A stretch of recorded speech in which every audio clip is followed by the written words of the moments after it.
Hi, this is Alexis Brisby, and this is my graduate course. It's Racism, Race Ideology in Social Media, Media, and Film, and it's an introduction to discourse analysis.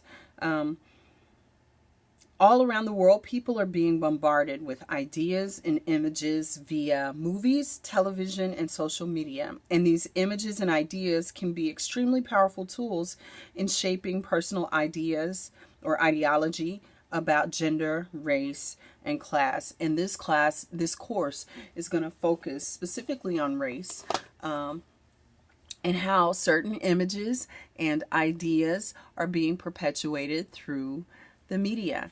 I'll get into the power of discourse a little bit later, but I wanted to show you a quick film or a quick video, and I'm probably going to show you it in its entirety. I may stop it a couple times to talk, but I think it's important to demonstrate how racial bias begins very early on.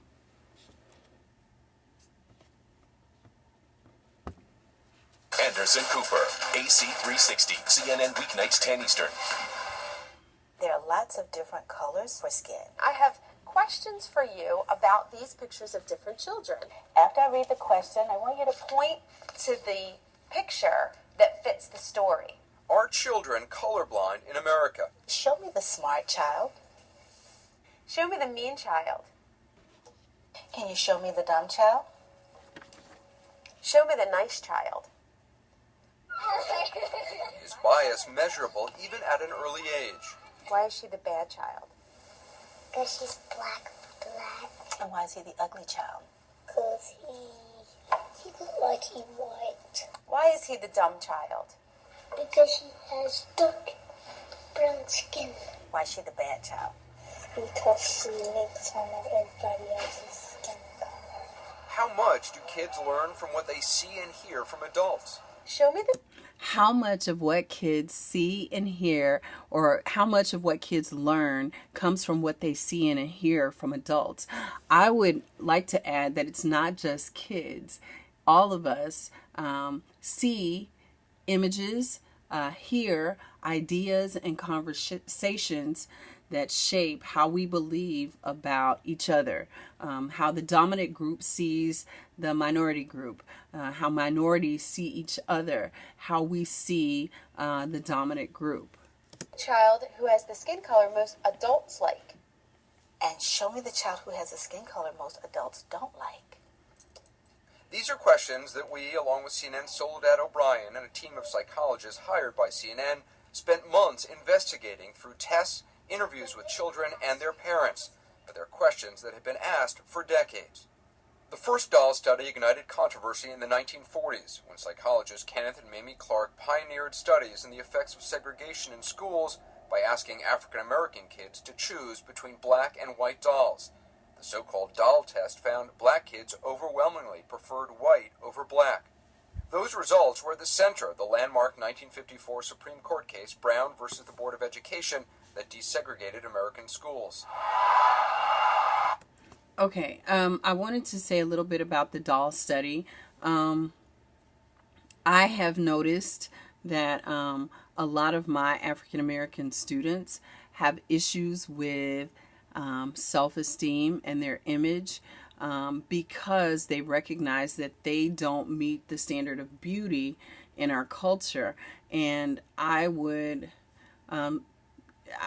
like to suggest that perhaps they are presented images of what beauty looks like, but they're not included in those images. There are not images that look like them that shape their opinion of what's beautiful and shapes their opinion of themselves.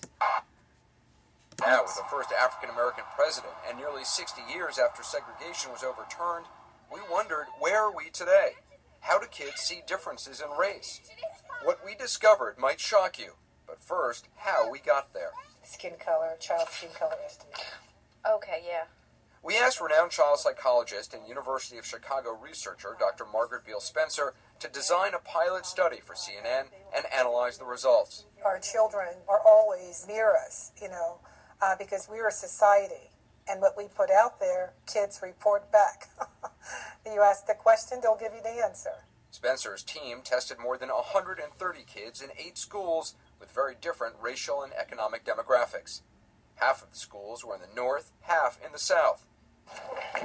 Oh, nicely done. Well, the country is much more diverse today than in the 1940s. The children in this project are from 2 age groups and 2 races, white and black, to better allow comparison to the original doll study. 4- and 5-year-old children were asked a series of questions about these images. 9- and 10-year-old children were asked questions about the same images as well as this color bar chart. The tests led us to 3 major findings. First, white children as a whole responded with a high rate of what researchers call white bias, identifying the color of their own skin with positive attributes and darker skin with negative attributes. Show me the dumb child. Dumb child. Okay, why is she the dumb child? Because she has black skin. Show me the mean child. Why is he the mean child? Because she's brown. Show me the bad child. Why is he the bad child? Because she's black. Okay. Show me the ugly child. Why is he the ugly child? Because she's brown, black. Show me the child who has the skin color most adults like. And show me the child who has the skin color most adults don't like. Show me the child who has the skin color most children like. Show me the child who has the skin color most children don't like. Show me the child who has the skin color most girls want. Show me the child who has the skin color most girls don't want. Okay, I wanted to pause. That little girl's mom was interviewed in another segment, and she became very emotional because she said that they hadn't taught those things in their home, and she was worried or concerned that it was a lack of exposure to other race groups or cultures that caused her daughter to believe that. Some of the researchers would suggest that there may be other things that are having an influence on our children and how they see themselves. And Toon Van Geek, he's a noted discourse analyst, and he studies racism and the effects of racism through discourse analysis.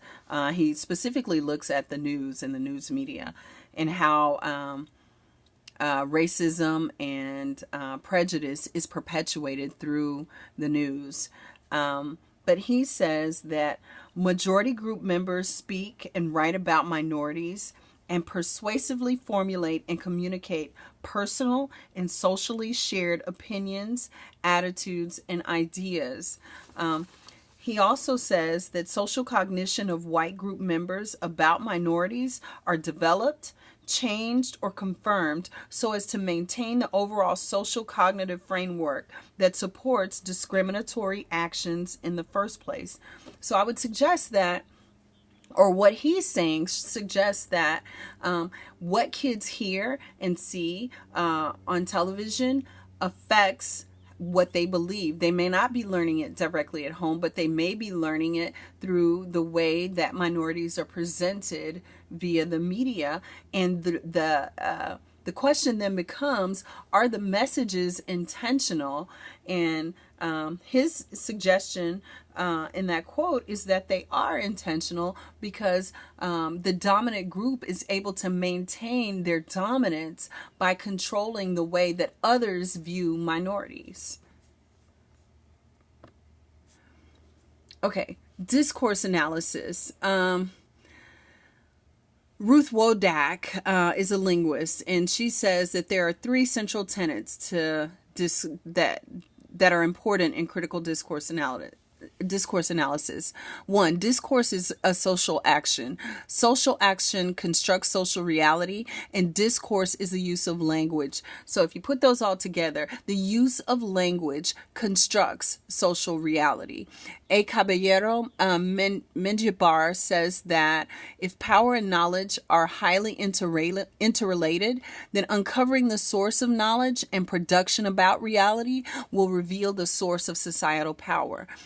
And discourse analysis itself is a method of uncovering and evaluating the ways that discourse or language, whether it's written or verbal or even images, shape societal reality and shape race ideology. Ruth Wodak also said that critical discourse analysis is fundamentally interested in analyzing opaque as well as transparent structural relationships of dominance, discrimination, power, and control as manifested in language.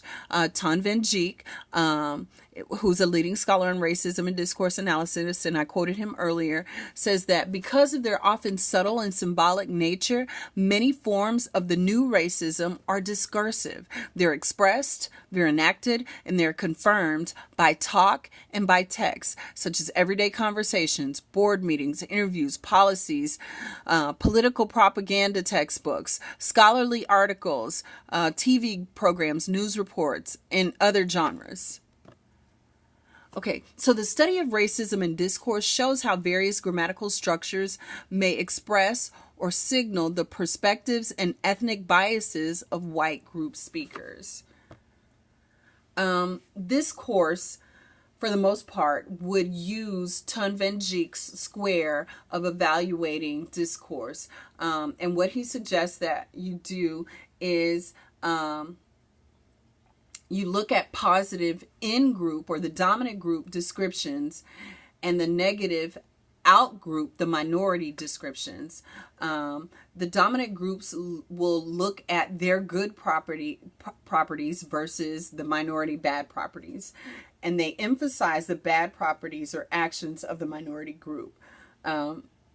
The majority or the dominant group mitigates their bad properties or actions, and they mitigate the good properties or actions of the minority group. So I would take those things and couple those with an analysis of how the